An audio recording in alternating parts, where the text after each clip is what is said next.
मैं income tax department में deputy commissioner हूं। पिछले साल मार्च 2 को मैंने विश्व हिंदू परिषद के जो अकाउंट्स हैं उनके बारे में जानने के लिए इनको सम्मन्स जारी किए थे।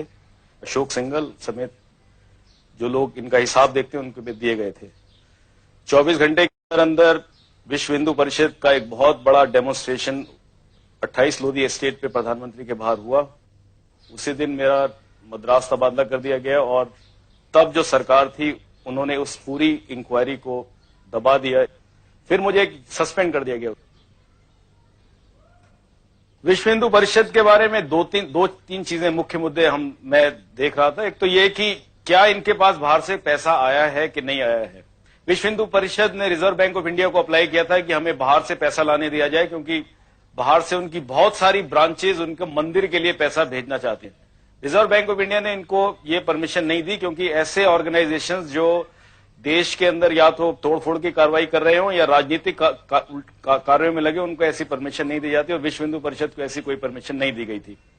विश्व हिंदू परिषद अमेरिका नाम की एक संस्था है अमेरिका में, जिसके करीब 200 ब्रांचेज हैं सारे अमेरिका में, और ऐसी ही ब्रांचेज कनाडा और इंग्लैंड के अंदर हैं, जिनकी संख्या करीब 1 लाख से ऊपर सदस्यों की बताई जाती है और इनसे पैसा इकट्ठा किया गया। ये हमारी नॉलेज में था। ऐसा है कि जब इनकम टैक्स का रिटर्न किसी ट्रस्ट को फाइल करना होता है तो उसको सारे अकाउंट्स की तफसील देनी होती है। ये कानून है। 30 अक्टूबर 1979 को अशोक सिंघल ने एक रिटर्न फाइल की, जिसके अंदर उन्होंने उसके ऊपर तो लिख दिया कि हमको इतना पैसा आया और इतना पैसा हमारा गया है, और मैं उसके साथ सारी एक एक चीज का बयान दे रहा हूं कि कहां से पैसा आया कहां से नहीं आया। वो सारी बयान जो था रिटर्न से गायब था। उनकी फाइल में जो सारे कागज जो कहते हैं हमने सबमिट किए, उसके आज तक डुप्लीकेट्स उसके आज तक नहीं दिए गए। और इनके कई ऐसे नेताओं के खिलाफ हमारे इन्फॉर्मेंट से हमारे पास इंफॉर्मेशन ला रहे थे। इनका झगड़ा भी हुआ विश्व हिंदू परिषद के नेताओं का आपस के अंदर कि 1,66,00,000 रुपए जो शिलान्यास पे खर्चा हुआ वो सारा उसमें काफी बोगस था, उसमें लोग पैसा खा गए हैं। ये बातें वहां पे झगड़ा हुआ, फिर नई कमेटी बनी, लेकिन उसके बाद फिर एकदम ये पूरा विश्व हिंदू परिषद ने जब देखा कि ये बिल्कुल इंक्वायरी उन लोगों की कन्विक्शन के अंदर निकल सकती है, क्योंकि उनके पास ना तो किसी तरह का हिसाब था, तो उन्होंने सरकार के ऊपर ये निश्चित तौर पे दबाव डाला मार्च 8 को कि इसको या तो किया जाए, नहीं तो हम सरकार से अपना समर्थन वापस ले लेंगे।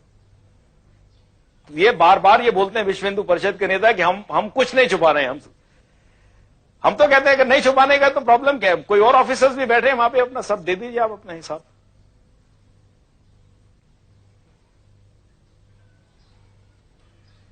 मैं बाहर से जब पढ़ के आया था वापस, तो इसी ख्यालात से आया था कि शायद देश के लिए कुछ करूंगा, लेकिन इस देश में होना है। मैंने एमबीए पास किया था अमेरिका से, मैं सब छोड़ के अपना काम छोड़ के मैं हिंदुस्तान चला आया था। यहां पर अगर एक कानून इंप्लीमेंट करने वाले ऑफिसर को अगर आप उसके साथ ऐसा करेंगे तो इस देश में कोई कानून नहीं रहेगा, ये हम बता सकते हैं। अगर हमारे साथ जो हुआ है, हम आपको बता दें, इस देश के अंदर ये एक फाउंडेशन डल गई है हमारे साथ जो हुआ है कि इस देश के अंदर कभी कानून नहीं रहेगा। क्योंकि अगर जो कानून वाले ऑफिसर्स के साथ ये किया गया जो मेरे साथ हुआ है, तो इसका यही नतीजा है कि देश के अंदर कानून हमेशा के लिए खत्म हो गया।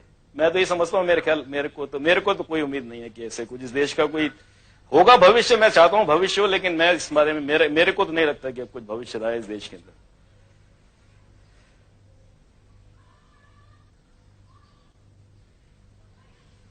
जब आपने ये सब कार्रवाइयां शुरू की तो उसके बाद किसी ने आप पर दबाव डाला या धमकियां वगैरह दी?